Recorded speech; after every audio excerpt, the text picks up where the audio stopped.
El canal del Congreso presenta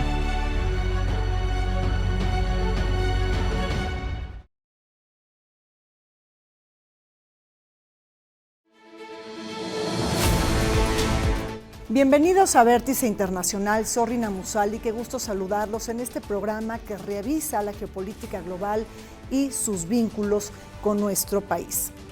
El día de hoy un programa importante, estamos atestiguando los casi 6 meses de la guerra entre Israel y Hamás después de aquel fatídico día del 7 de octubre que ha amenazado con cambiar el parteaguas y la configuración de fuerzas en el Medio Oriente.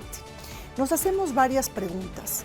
¿Se podrá llegar a un cese al fuego temporal? ¿Por qué fracasaron las negociaciones diplomáticas en el Cairo antes del Ramadán?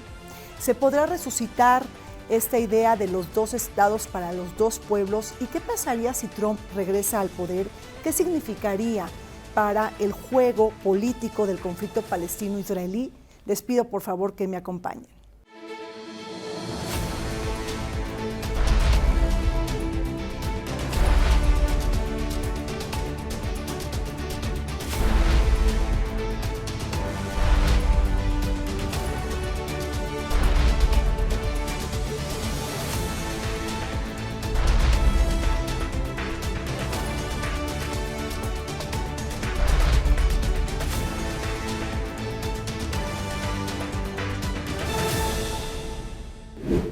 Bajo un total escrutinio, Benjamín Netanyahu, el primer ministro de Israel, enfrenta uno de los momentos más delicados de la historia del Estado judío tras el ataque terrorista de Hamás del 7 de octubre del 2023.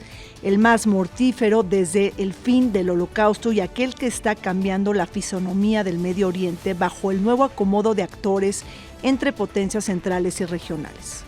Los muertos de Israel, la toma de rehenes y los miles de caídos, heridos y desplazados palestinos, junto con las trágicas consecuencias humanitarias, colocan al mundo en una nueva temblorina donde la paz y la seguridad internacionales se han vulnerado en la zona más conflictiva y peligrosa del mundo. Israel y Hamás, después de los ataques terroristas del 7 de octubre, ha puesto al mundo de cabeza y ha generado una nueva crisis en el orden regional de Medio Oriente. Para hablar de un tema altamente preocupante para la comunidad internacional, un sistema complejo de toma de decisiones en un momento de guerra, nos acompañan desde el Instituto de Transparencia de la Ciudad de México, Joanna Zubich. Ella es coordinadora académica de la carrera de Relaciones Internacionales de la Anáhuac México. Bienvenida, Joanna. Gracias. Está con nosotros la doctora Indira Sánchez. Ella es directora del Departamento de Ciencias Políticas y Relaciones Internacionales del TEC de Monterrey, Ciudad de México. Bienvenida, Indira. Muchísimas gracias. Un gusto verte. Muchas gracias. Y está con nosotros David Hernández, él es investigador del Centro de Estudios Internacionales Gilberto Bosques del Senado de la República. Bienvenido, David. Muchas gracias, Rina. Indira, después de casi 6 meses de guerra entre Israel y Hamás, y después de un cese al fuego que duró solamente 7 días y que terminó el pasado 1 de diciembre, ¿miras factible otro cese temporal al fuego para detener esta guerra? Mira, Rina, yo creo que en algún momento se va a tener que dar, ¿no? Como todo conflicto va a llegar un momento de clímax y necesariamente tiene que haber una negociación. Sin embargo, el cese al fuego siempre yo diría que es tan difícil como el fin del conflicto. Y lo digo de esta manera porque lo que está en juego es una negociación que tiene puntos muy álgidos. Primero es la carta de los rehenes por parte del movimiento de resistencia de Hamás, es decir, si entregan a todos los rehenes o los que estén vivos, necesariamente pierden la carta de negociación.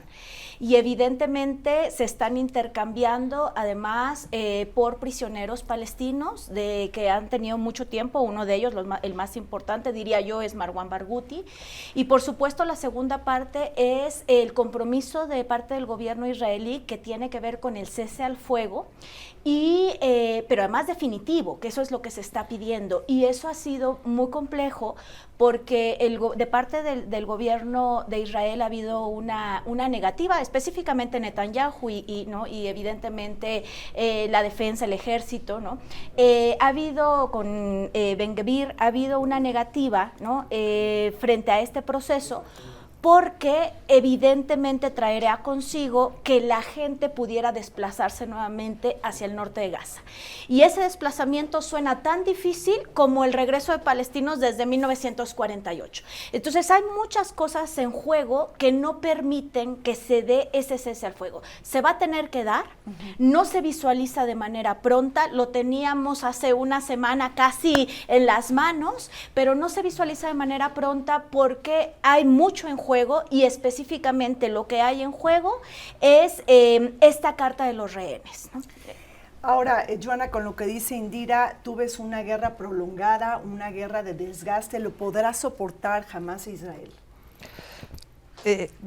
Yo creo que jamás lo puede resistir, Israel no.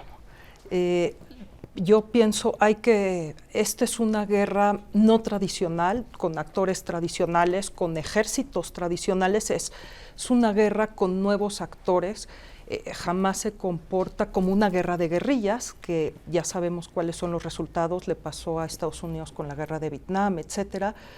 Yo pienso que jamás no se va a rendir, eso es uno. Dos, creo que la situación interna de cada actor hace que este conflicto se prolongue.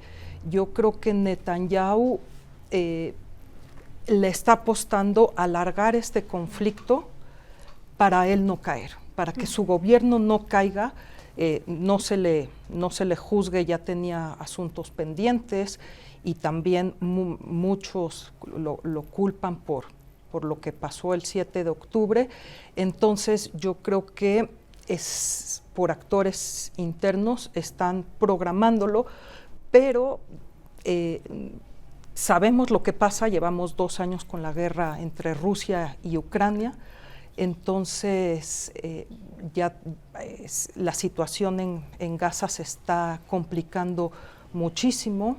Entonces creo que es necesario también un cese al fuego, pero además, ya lo dijo Irinda, Israel tiene además la presión de los rehenes, pero también tiene la presión de dar una percepción de victoria y de recuperar el poder de disuasión y de seguridad para la población, que eso también es una presión más. Por supuesto. Y aumenta el tiempo de la guerra. Claro. David, tus notas. Sí, no, a mí me parece súper interesante, justo coincido con la doctora Indira. Por ejemplo, gran parte de los obstáculos para un cese al fuego justamente es la liberación de rehenes.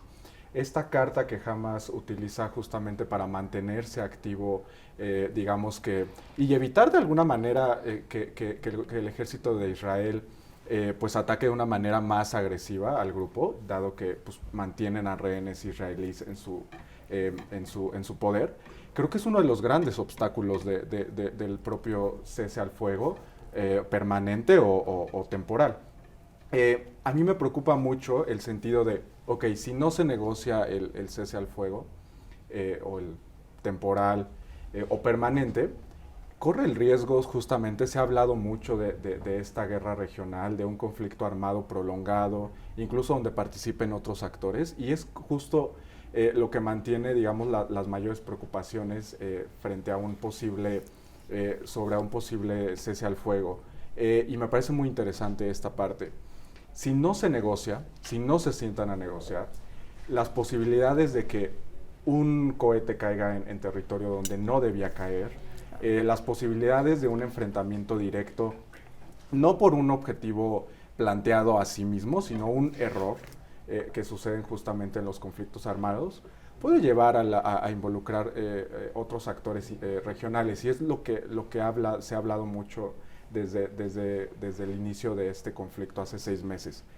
Hezbollah está ahí, Irán se mantiene de alguna manera, la interferencia en el conflicto de los Houthis tiene otros objetivos, no son per se influir en el conflicto en Gaza, pero son elementos que están ahí, y creo que si no se negocia y se establece un alto al fuego, las posibilidades de un conflicto más allá son posibles. Claro.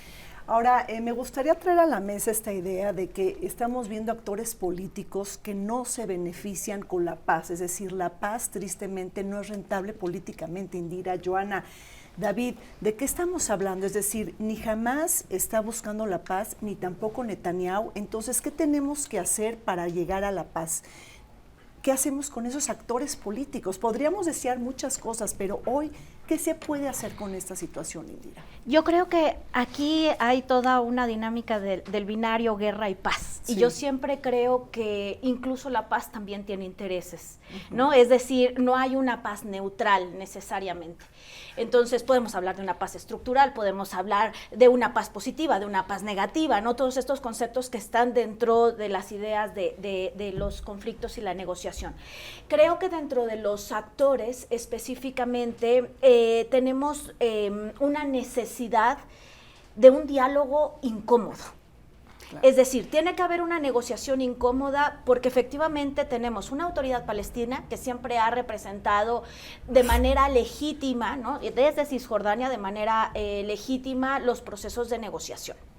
Sin embargo, son procesos de negociación que siempre intentan dar la vuelta a los temas escabrosos de la cuestión palestina, del conflicto, de la colonización, como le querramos decir, pero que evidentemente son el asunto de Jerusalén, Jerusalén Este, Jerusalén como capital o no, ¿no? ¿A quién le pertenece Jerusalén? Ese ha sido uno de los grandes problemas.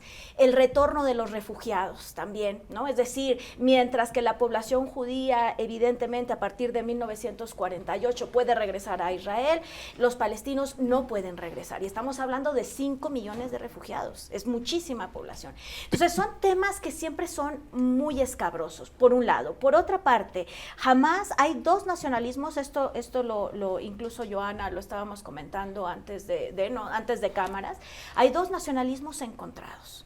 Dos nacionalismos que además están sustentados, para el caso del movimiento de resistencia, que es el caso de Hamás, sustentado además en una idea religiosa también, claro. y el gobierno israelí, que también está sustentado en una idea religiosa. Entonces, evidentemente, aquí tenemos procesos que están imposibilitando y obstaculizando el proceso de paz, ¿no? Creo que es necesario incluso, ¿por qué digo la paz incómoda? Y termino con esto, porque en esta paz incómoda incluso se va a tener que negociar, y se está negociando, porque no se va a tener, se está negociando con Hamás. Y Hamás, así como sucedió con Afganistán y los talibanes, son esas negociaciones un poco incómodas. A ver, Indira, paz incómoda, pero también una especie de atracción fatal, digo, eso lo han dicho varios autores, un fatal attraction entre Hamás y Netanyahu, es decir, su estrategia política, David, su intención política es avivar el odio como estrategia política para alargar el conflicto. Es bien complicado. Sí creo que cuando, ya lo vimos, el regreso de Netanyahu al poder hace algunos meses, se debió en gran medida justamente a que los asuntos de seguridad en Israel, la percepción de la población sobre los asuntos de seguridad, se vieron agravados. Y eso, desde cierta perspectiva, motivó a que el gobierno de Netanyahu regresara al poder. Y creo que eso lo tiene muy consciente la coalición que lo mantiene en el poder. Los asuntos de seguridad en Israel mantienen sin duda la administración de Netanyahu. No quiere decir esto que necesariamente él motive el conflicto o lo quiera mantener. Incluso el propio conflicto de alguna manera pues desestabiliza a la propia población israelí, la economía tiene afectaciones. No digo que per se el conflicto sea alimentado por Netanyahu, pero sí le beneficia para poder mantenerse Exacto. en el poder. Y creo que eso es interesante, ¿no? La dicotomía entre querer, digamos, que mantener los asuntos de seguridad del Estado controlados, porque un ataque nuevamente a territorio israelí sería fatal, o sea, sería importante en ese sentido. Y creo que Netanyahu también pues, se alimenta de esa propia inseguridad. Es muy interesante analizarlo desde esa perspectiva. Claro, sí. Desde el juego de los actores políticos. Joana, jamás vería con buenos ojos una desmilitarización, y en ese sentido, ¿qué haría, por ejemplo, con la Autoridad Nacional Palestina? Porque hay una no reconciliación palestina. Entonces también, como decías, y lo agarro de lo que estabas comentando, la situación interna tampoco permite llegar a la paz entre los actores políticos. Yo creo que la paz la hacen los valientes. Y y le han costado la vida, ¿no? A Rabin, a Anwar Sadat, etc. 2, mientras las negociaciones no avancen y todo es esta guerra no se va a ganar por medios militares. Se tienen que tomar medidas diplomáticas y mientras las negociaciones no avancen, las posturas más radicales van ganando terreno, como lo podemos ver de todos los lados. Tenemos, yo creo que, lo decíamos, dentro de todos los actores no hay legitimidad, no hay liderazgo, hay que cambiar los liderazgos para lograr la paz. Mahmoud Abbas con Al-Fatah en Cisjordania no tiene legitimidad, el gobierno, Netanyahu y su gobierno ya no tienen legitimidad y el mismo Hamas ya no tienen legitimidad. Entonces se necesitan cambiar estos liderazgos que estén más proclives hacia la paz, pero también la opinión pública más hacia la paz. Hoy hay mucho enojo, mucha ira y creo que para que esto avance se tiene que ver por los hijos que quedan vivos, para ofrecer mejores condiciones de vida en todos los actores, esto que tú me estabas diciendo, y al final la guerra tampoco va a resolver el tema central, que es la creación de un Estado palestino, que tampoco jamás no es que esté abogando por crear un Estado palestino. Y hay que tomar 3 premisas. Israel tiene legítimamente tiene la preocupación de su seguridad. Los palestinos ni de Cisjordania ni de Gaza no se van a ir a ningún lado, van a estar ahí y van a tener que convivir lado a lado con Israel. Entonces, me parece que quizás después de esta guerra tenemos que pasar a ver qué va a pasar y con la creación de un Estado palestino viable, una paz duradera, fría, pero que el Estado palestino sea una paz justa y un Estado viable, y que eso es lo que también se puede ver, y lo comentaba también antes, normalmente después de la guerra de Yom Kippur vino la paz entre Israel y Egipto, con los acuerdos de Camp David en el 79, después de la violencia de la primera intifada del 88, 89 al 91, vinieron los acuerdos de Oslo. No sé si esta crisis permita por lo menos nuevamente sentar las bases de las negociaciones y ya con actores regionales mucho más amplios. Entonces hay que ver también esto. Ahora, se habla mucho de Gaza, pero poco de Cisjordania, y me parece que el foco ahora también es Cisjordania.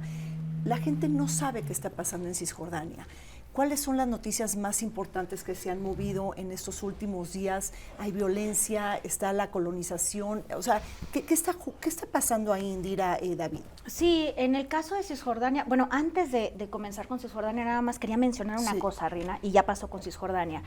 De acuerdo a lo que estaba diciendo Joana, también, porque si no se me va la idea, trabajar la paz también con las agrupaciones de la sociedad, no solamente sociedad civil, sino sociedad, ¿no? Que tanto de Israel como Palestina, que están abogando por la paz y que son muchas, ¿no? Incluso movimientos de mujeres que han sido muy invisibilizados. O sea, paz desde abajo, ¿no? Paz desde abajo. Es muy importante porque creo que eso genera una presión, ¿no? Política también. Y desde el asunto de Cisjordania, esto no es nuevo, esto empieza realmente desde octubre, desde antes, ¿no? La violencia se empezó a generar también en Cisjordania, es decir, las escaramuzas estuvieron presentes en Cisjordania, pero se invisibilizó Cisjordania. Cisjordania también está en un proceso muy delicado, porque como lo dice Joana, ¿no? Hay evidentemente asentamientos, ¿no? De poblaciones judías dentro de Cisjordania que provocan una tensión muy fuerte, ¿no? Y además esto implica también que ha habido una separación, no ha habido todavía la posibilidad de generar un gobierno de unidad nacional desde Palestina. Y esto es uno de los principales problemas, ¿no? Claro. Para que se pueda abogar incluso por un objetivo y una finalidad común. Esto es muy debatible, es decir, cómo crear el Estado palestino, ¿no? Se crean 2 estados independientes, que es lo que se viene generando desde 1948. Esta idea está ausente incluso de procesos de colonialismo, habría que preguntarnos, ¿no? Lo segundo es, se crea un Estado palestino independiente, y cuando vemos Gaza y vemos Cisjordania, siempre se habla de Gaza porque es en donde está el conflicto desde hace 6 meses, ¿no? Pero además en donde tenemos a 2 millones de personas palestinas en Rafah, con un proceso además de una hambruna, ¿no? Que además ha sido una hambruna provocada. Entonces los ojos están sobre Gaza, pero eso no quiere decir que en Cisjordania no estén sucediendo cosas. E incluso hay una, yo diría aquí, no estoy de acuerdo con Joana en una situación.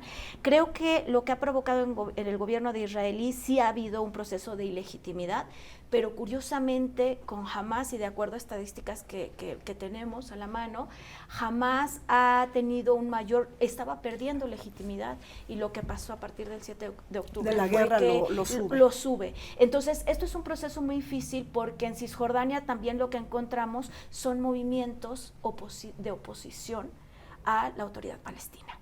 Entonces esto es preocupante realmente porque no hay un gobierno de unidad nacional, y porque tampoco hay una idea clara de cómo se va a generar este Estado palestino. No sé si puedo agregar algo. Sí. Y lo que tú me preguntabas, se da esta división entre Al-Fatah y Hamás, que desde las elecciones del 2006 hay una guerra civil entre ellos.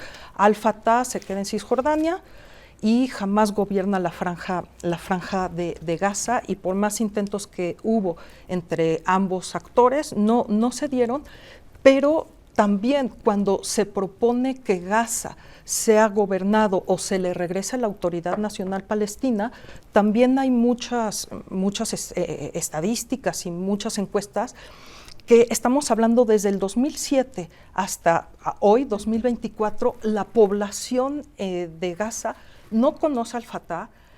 Es más, la percepción del Fatah es negativa, ¿no? Lo acusan de corrupción, de colaborar con Israel. Entonces, por eso cuando yo creo que el actor legítimo para alguien tiene que tomar el gobierno de Gaza y satisfacer las necesidades. Hay propuestas de líderes locales, pero yo sí creo que se tiene que pues esta Autoridad Nacional Palestina, que tú ya bien lo dijiste, es el actor legítimo de estas reivindicaciones palestinas, pero tiene que ser uno revitalizado, ¿no? Y que sea legítimo para todas las partes, y por eso digo que tiene que salir Hamás, tiene que salir Abbas, que además ya también es un liderazgo viejo, con una mentalidad vieja como lo estamos viendo en muchos lados del mundo. Pero de lucha, etcétera. Tiene que llegar un liderazgo nuevo y con ideas nuevas, y que no haya esta percepción, y que además de no te conozco, y si era un liderazgo totalmente fraccionado. Entonces tiene que haber una reconciliación y tomar en cuenta a la totalidad de los palestinos, que no es un grupo homogéneo.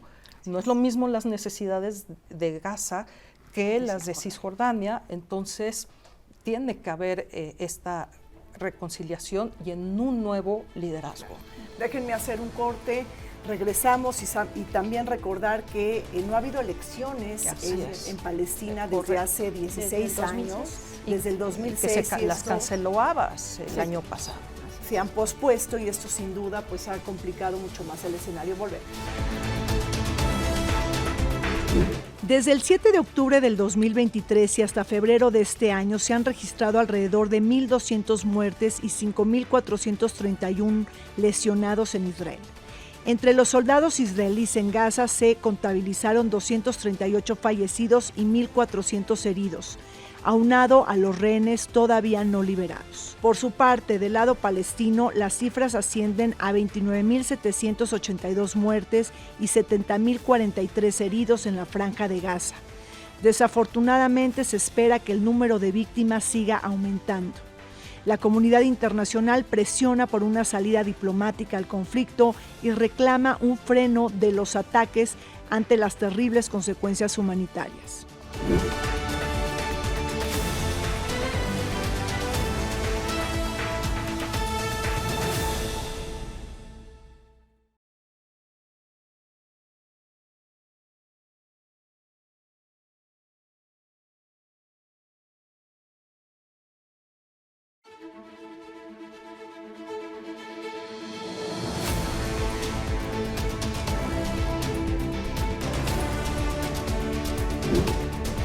Con la llegada del Ramadán, el mes más sagrado para los musulmanes, la comunidad internacional fracasó para que se abriera una ventana de diálogo a propósito de pactar una tregua temporal de 6 semanas entre el gobierno de Israel y Hamás. El canje de rehenes por prisioneros, el ingreso de ayuda humanitaria a Gaza, el alto al fuego permanente y el regreso de los desplazados gazatís a sus hogares fueron, entre otros, algunos de los condicionantes que tomaron centralidad en los debates en El Cairo, la capital egipcia anfitriona de la iniciativa, junto con la participación de Estados Unidos, Qatar y Francia. Mientras tanto, la Unión Europea anunció la preparación de un corredor humanitario desde los Emiratos Árabes Unidos hasta Chipre para llegar a la costa de Gaza en un intento desesperado para atajar la crisis humanitaria. Estamos de regreso comentando sobre los casi 6 meses de la guerra entre Israel y Hamás y descifrando este conflicto que se ha dado desde el mes de octubre. David, inspeccionemos los actores políticos porque fracasan las negociaciones antes del Ramadán, que es el mes más sagrado del calendario islámico. ¿Por qué fracasan? Digo, ya lo platicamos, pero me gustaría que me dieras tus notas sobre el rol que está jugando Qatar y Egipto como grandes mediadores, por favor. Sí, por ejemplo, Qatar lleva ya varios años tratando de involucrarse en distintos espacios de negociación en la región, incluso internacionalmente. La política exterior qatarí justamente busca pues acrecentar esa legitimidad y esa buena imagen en materia internacional, y creo que responde totalmente esa política implementada desde hace algunos años con su participación, digamos, en las negociaciones para disminuir la violencia en Gaza. Lo que me parece súper interesante justo es el papel justo de otros países alrededor. Por ejemplo, Irán. Sí, totalmente coincido con esta perspectiva de nadie quiere una guerra regional.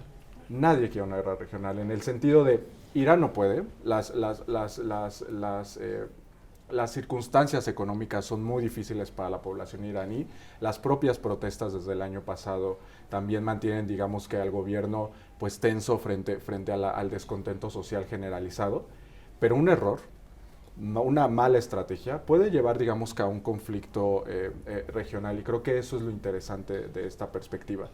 Incluso Arabia Saudita, que también es un país muy interesante en el conflicto, a través de la participación de los Houthis en Yemen, con quien mantienen un conflicto armado, también no le parece una opción viable un conflicto armado regional.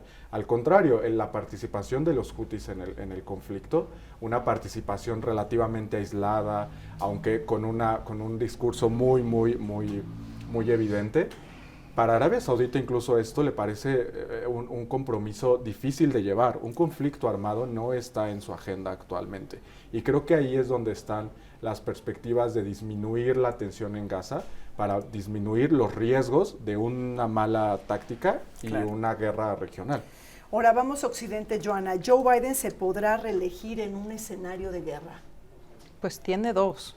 Tiene la de Ucrania y tiene esta de Gaza, y creo que esta última, ya lo hemos visto, a pesar de que Israel siempre ha sido un aliado tradicional de Estados Unidos, es quien le está dando financiamiento, armas, y también en términos diplomáticos ha bloqueado varias iniciativas en Naciones Unidas, pero Biden ya no tiene más tiempo para seguir apoyando a Netanyahu. Esta guerra, creo que hay una primera línea roja donde ya lo vimos.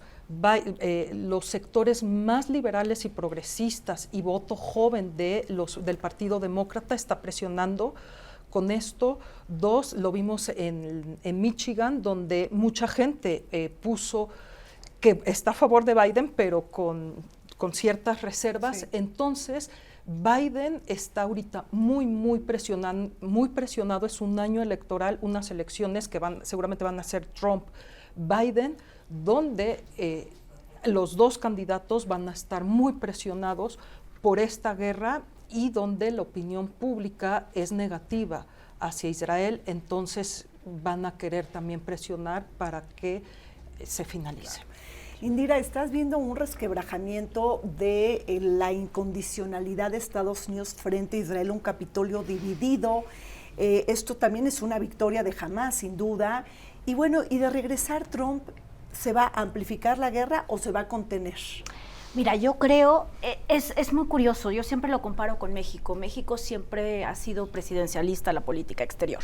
En el caso de Estados Unidos no era presidencialista. La política exterior de Estados Unidos siempre ha sido muy clara conforme a Medio Oriente, ¿no? Incluso desde Obama, lo vemos con Biden, lo vemos con Trump, por supuesto, o lo vimos con Trump, siempre hay un doble juego. Y ese doble juego es, por un lado, mando armamento a Israel, sí, pero por otro lado también le doy una palmada en la espalda a los palestinos. Y siempre ha sido así. Mientras estoy enviando ayuda humanitaria, ¿no?, que además voy a crear un puerto, temporal para poder mandar la ayuda humanitaria, porque además no puede entrar de manera terrestre, ¿no? Es muy parecido a lo que pasó incluso en Irak, en la época de la sancionomanía, a Madeleine Albright, etcétera. Hablando Madeleine Albright en este sentido, yo lo que creo es que ese doble juego va a continuar. Ese doble juego va a continuar porque es conveniente y porque a nadie realmente le conviene, incluso hay que decirlo, un proceso de paz. Y lo digo de esta manera porque ya estaban los acuerdos de Abraham en 2020, los países árabes, Palestina se les ha convertido en una carga, hay que decirlo. Es decir, Egipto mantiene la frontera cerrada, no permite la entrada de los palestinos, aunque se estén muriendo, ¿no?, y que están muriendo de hambre. Por otro lado, Qatar es un doble juego también, porque además Qatar está en el eje de la resistencia con Hezbollah, con Hamas y por supuesto con Irán, pero ninguno hace una escaramuza tan fuerte. En el caso incluso de Yemen, están los Houthis atacando por supuesto a los barcos, pero más interesante, en Bab el-Mandeb. Y Bab el-Mandeb, que es uno de los centros geopolíticos económicos más importantes a nivel mundial.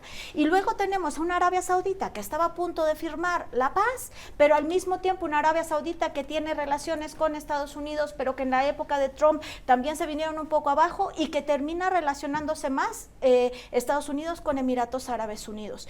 Pero todo mundo tratando de fortalecer voluntades políticas que fortalecen un elemento de una imagen política en el sistema internacional, pero al mismo tiempo nadie comprometido con generar un proceso de paz, mientras que 2 millones de personas están siendo asesinadas, están muriendo, etcétera. Entonces, Estados Unidos, yo no creo, con la pregunta, y ya termino con esto, prometo, en el caso de Trump, e incluso yo creo que esta política exterior va a seguir siendo de doble juego. Yo quise hacer un comentario, coincido totalmente. Hay una percepción rara de que Biden es mucho más amable en el conflicto a favor de los palestinos, una cosa rara que no entiendo muy bien de dónde viene. Supongo que por la percepción partidista en la que sí hay justamente un sector mucho más liberal que busca justamente presionar a Biden desde las bases para cambiar un poco la política exterior sobre la región, pero la política sobre Israel es igual que con Trump.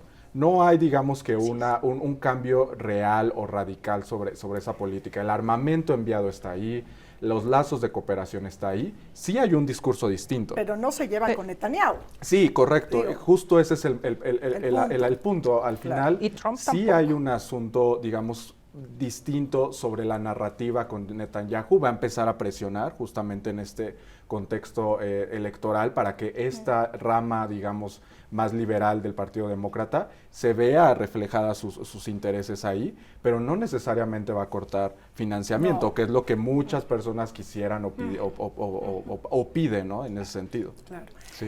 Ojo, que incluso desde el primer momento el plan que ha propuesto Biden, porque también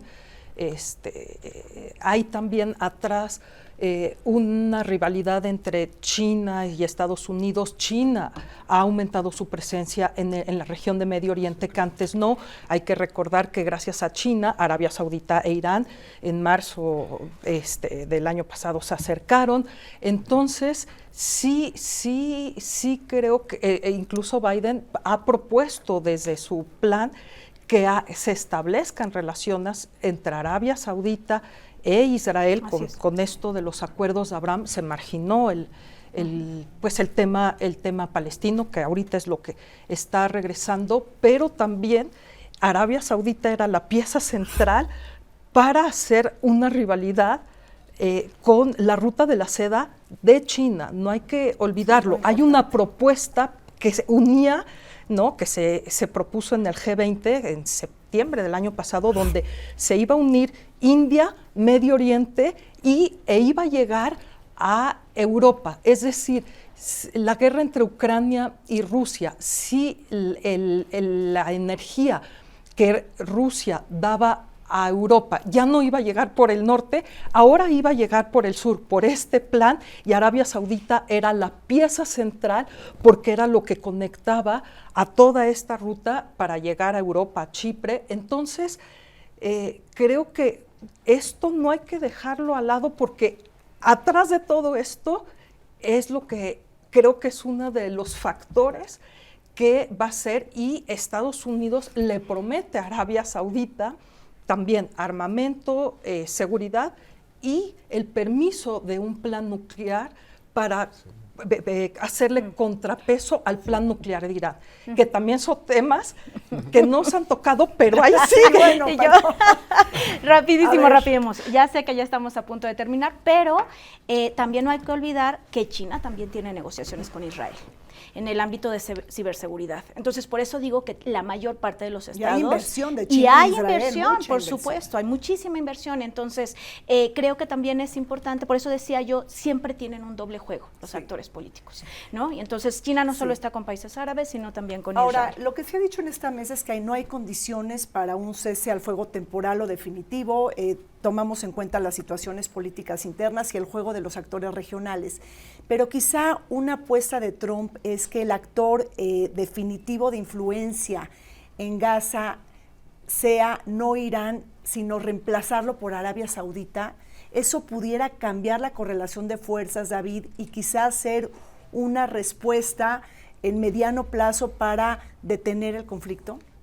No sé, creo que justo la doctora comentaba cuál es el peso o el papel del conflicto frente o entre los países árabes. Me parece súper interesante verlo porque, por un lado, la población civil, sin duda, entre los países árabes, hay un sentimiento arraigado con la situación palestina. Pero la otra parte son los gobiernos árabes, y creo que ahí pues se contravienen, digamos, los asuntos económicos, los asuntos de cooperación en seguridad, justamente para contener a Irán. Y creo que ese dilema entre cómo históricamente yo puedo sostener, en el caso, por ejemplo, de Arabia Saudita, mi defensa a la causa palestina, pero al mismo tiempo tratar de acercarme a Israel y establecer relaciones diplomáticas. Creo que va a ser muy interesante esas maniobras políticas, ya lo son, incluso.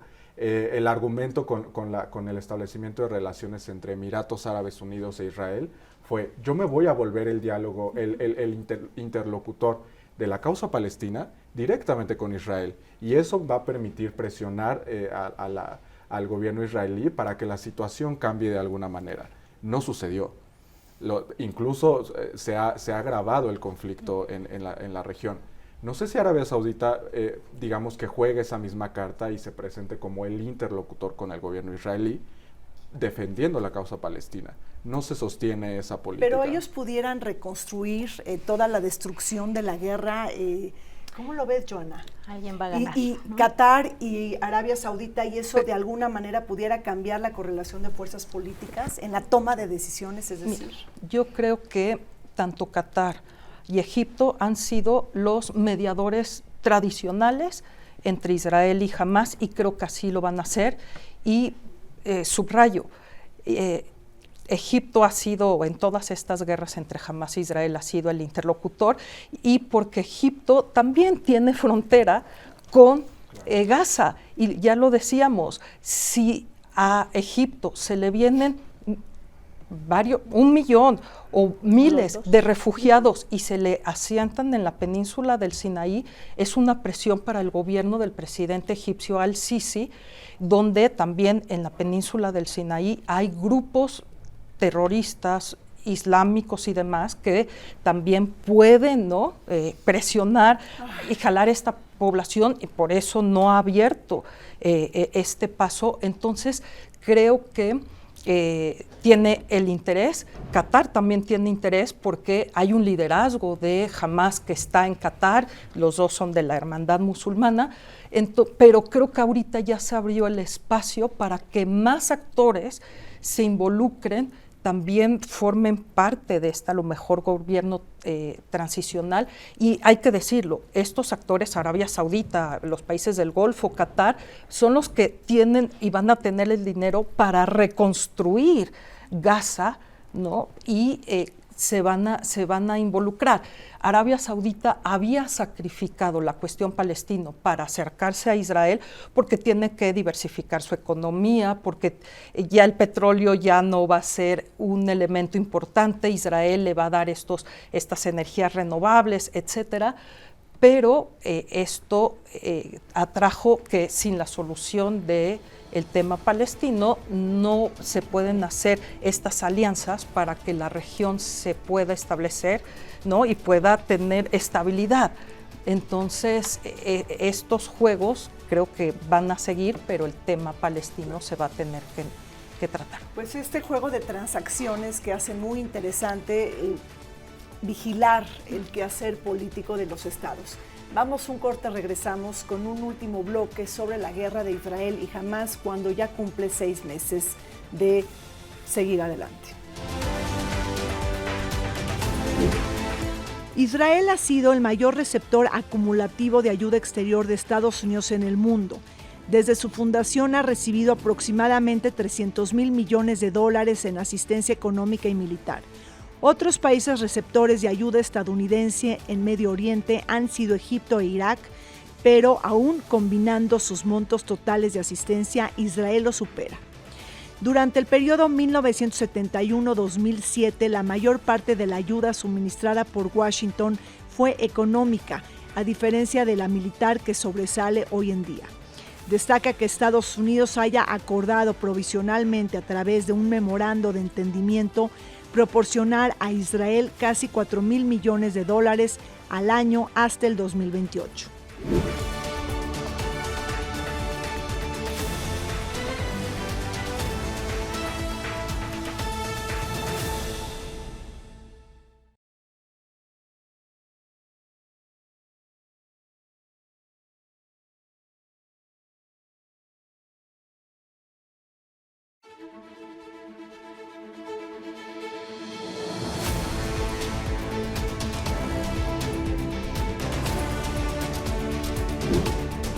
Israel está viviendo virulentas amenazas de corte externo, pero también peligrosos desafíos en la esfera interna.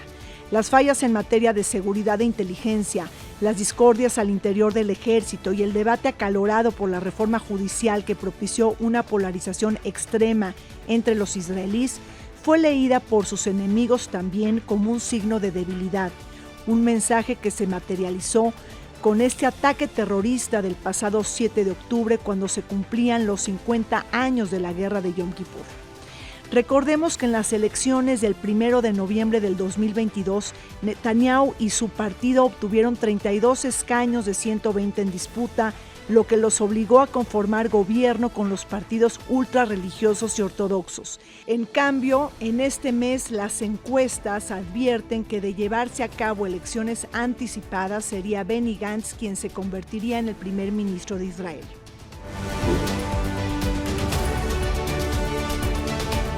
Estamos de regreso haciendo un balance sobre los 6 meses de la guerra entre Israel y Hamas. Indira, abramos el tema de los escenarios. Muy bien. ¿Ves probable o factible que la Autoridad Nacional Palestina pueda administrar la Franja de Gaza? ¿Eso está en el debate público internacional? Yo diría que no. Diría que no porque la Autoridad Nacional Palestina está en un proceso muy difícil de obtención de legitimidad por parte poblacional. Es decir, es importante saber también que Hamas no va a desaparecer, ¿no? Ya han sido muchos años en donde se han matado a los líderes de Hamás, y Hamás no ha desaparecido y no va a desaparecer porque necesariamente estamos hablando también de una necesidad de justicia y que muchos, ¿no?, se empezaron a alinear hacia Hamás por ser un movimiento que hablaba del no reconocimiento del Estado de Israel. Y en el caso de la autoridad palestina está muy desgastada, primero con Yasser Arafat y luego con Mahmoud Abbas, y evidentemente esto ha sido un desgaste. Por eso es que creo yo que lo que está haciendo Hamás de pedir la liberación de Marwan Barghouti es muy importante. O sea, me centro en esta figura porque Marwan Barghouti se le conoce, no sé si sea válida la comparación, pero se le conoce como el Nelson Mandela, ¿no?, de Palestina. Y creo que es muy importante porque sería una persona que podría unificar ambos movimientos. Por lo menos es lo que yo visualizo en este momento, que pudiera generar un proceso, urge un proceso de un gobierno de unidad nacional. Por otro lado, también, conforme a lo que se estaba diciendo, ¿no?, en cuestiones de escenarios, es realmente complejo, porque hablar de dos estados, a mí me duele incluso cuando hablamos de la situación de Gaza, porque se han eliminado hospitales, se han eliminado evidentemente escuelas, universidades. ¿A dónde van a regresar si ya no hay casas? Entonces, la reconstrucción, por cierto, iba a decir algo de la reconstrucción también, ¿quiénes están invirtiendo en las reconstrucciones después de la guerra? Es muy interesante que no solamente serían los países árabes, incluso habría que hablar de China. China reconstruyendo en Irak, China reconstruyendo en Afganistán. Ahora la pregunta será, ¿China va a reconstruir también parte de Gaza? Entonces, aquí es dos estados, pero ese Estado palestino, ¿cómo se tendría que reconstruir? Y esos dos estados en una complejidad que venimos hablando desde 1948. Ahora, un Estado binacional, tendríamos que ver incluso el problema de los derechos ciudadanos, ¿no? Es decir, estamos hablando de personas que viven dentro, árabes que viven dentro de Israel. Nos hemos hablado casi de 2 millones de personas que viven dentro de Israel, que tampoco tienen los mismos derechos ciudadanos. Leyes que no son las mismas para población israelí y para población árabe también, sobre todo cuando hablo de los asentamientos para el caso de Cisjordania. Es decir, no podemos tener leyes diferenciadas, por ejemplo, e incluso de, tú lo mencionabas, de matrimonio, leyes de encarcelamiento, de enjuiciamiento, etcétera. Eso está presente. Entonces, ¿cómo lograr derechos ciudadanos? Y una confederación, que es la tercera vía, que creo que Joana ahí podría hablarnos mucho más, ¿no?, porque ella investiga sobre eso. También hay que decirlo, la confederación se habló de ella desde 1948, antes de 1948. Entonces, ¿frente a qué estamos? Pareciera que se nos acabaron los caminos, ¿no? Pero creo que hablar de la confederación, porque además esto lo han manejado también poblaciones kurdas, que creo que es muy importante, incluso en el diálogo con los palestinos y las palestinas, los kurdos hablan de una confederación democrática, que es lo que ha pasado más o menos en Rojava. Sí, entonces, a lo mejor por ahí podríamos visualizar. Joana, tú estás trabajando en un doctorado precisamente sobre el tema de la confederación. ¿Lo ves factible y qué lo diferencia de la solución de dos estados para dos pueblos? Pues ya vimos a lo largo de los acuerdos de Oslo que eso es lo que se trató, ¿no? Como que esta fórmula de dos estados para dos pueblos no ha funcionado. ¿Qué significaba esto? Hacer un divorcio, una separación entre un Estado palestino, pero está en Cisjordania y en la Franja de Gaza, y el Estado de Israel. Ya se creó un Estado, el Estado de Israel, falta crear el Estado palestino. Claro que tiene también muchos retos la Confederación, pero es como tener lo mejor de las varias fórmulas. Tenemos dos nacionalismos muy marcados, el palestino y el judío, y una confederación es que les das a cada grupo, le das su propio Estado, su propio gobierno, su propia capital, que es partir Jerusalén. Sí, ahí está. Okay. No, pero igual Jerusalén ya está partido. Ya, okay. Y se crearían como tipo la Unión Europea, ciertas instituciones para colaborar en los temas relacionados, y el problema viene en Cisjordania, donde los asentamientos, yo creo que va a ser muy difícil sacar a los asentamientos de la parte de Cisjordania, porque políticamente cualquier político israelí se da un tiro en el pie.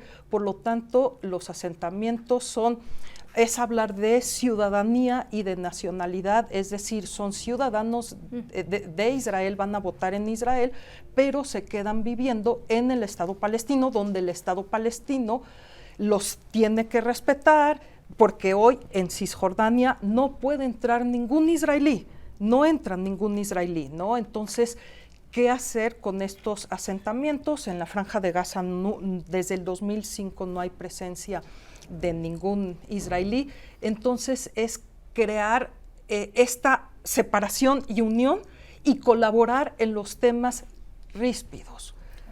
Muy difícil, pero creo que ahorita se tienen que proponer soluciones nuevas y diferentes, porque yo creo que la solución de 2 estados para 2 pueblos ya es una fórmula desgastada y es lo que se dice para tratar de solucionar el problema, pero la verdad es que realmente no se puede separar estas poblaciones. David, tienes el cierre del programa. Sí, yo creo, qué responsabilidad. No, pues creo que justo hay un aspecto que se habla poco, la reconstrucción social. Después de tanta violencia y justamente en estos espacios, digamos, estos episodios donde la violencia es terrible, justamente para cualquier tipo de configuración de gobierno y Estado que se proponga, la reconstrucción social entre ambos pueblos va a ser un proceso larguísimo y se va a requerir mucha voluntad, incluso se va a requerir sacrificios en el sentido de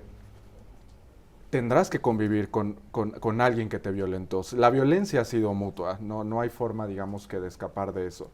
Y la reconstrucción social va a ser muy, muy compleja. Luego está, ¿quién lo va a impulsar? ¿Qué gobierno desde la autoridad palestina lo va a impulsar? ¿Qué personaje lo va a impulsar desde Israel? Pareciera que quien apoya ahora mismo el gobierno de Netanyahu, poblacionalmente me refiero, no estaría muy dispuesto a que Netanyahu propusiera o impulsara un proceso de construcción estatal de esa manera. Las doctoras justo lo mencionaban al principio. La renovación de liderazgos es fundamental para que un proceso así avance. No, y además Netanyahu, si vemos hasta ahora las encuestas, bueno, pues ganaría Benny Gantz si se dieran las elecciones anticipadas, es decir, hay una pérdida en quizá un primer ministro débil porque ya no tiene esa popularidad y pues le están pidiendo rendición de cuentas. Pues muchas gracias a Indira, a David y a Joana por haber estado en esta mesa. Y bueno, seguimos transmitiendo desde el Instituto de Transparencia de la Ciudad de México. Por cierto, el instituto que cumple este año 18 años desde su creación. Volvemos.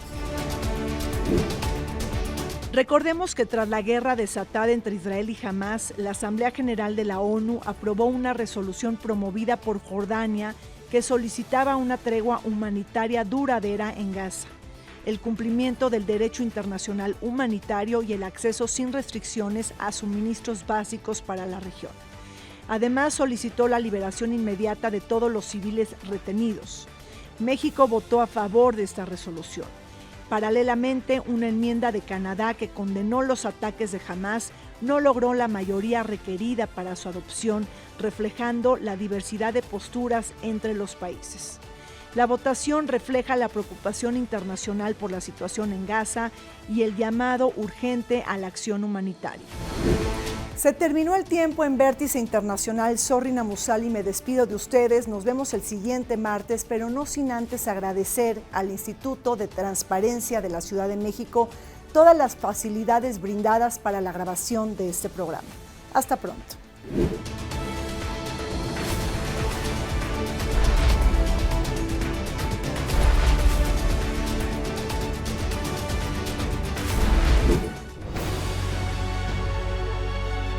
El Canal del Congreso presentó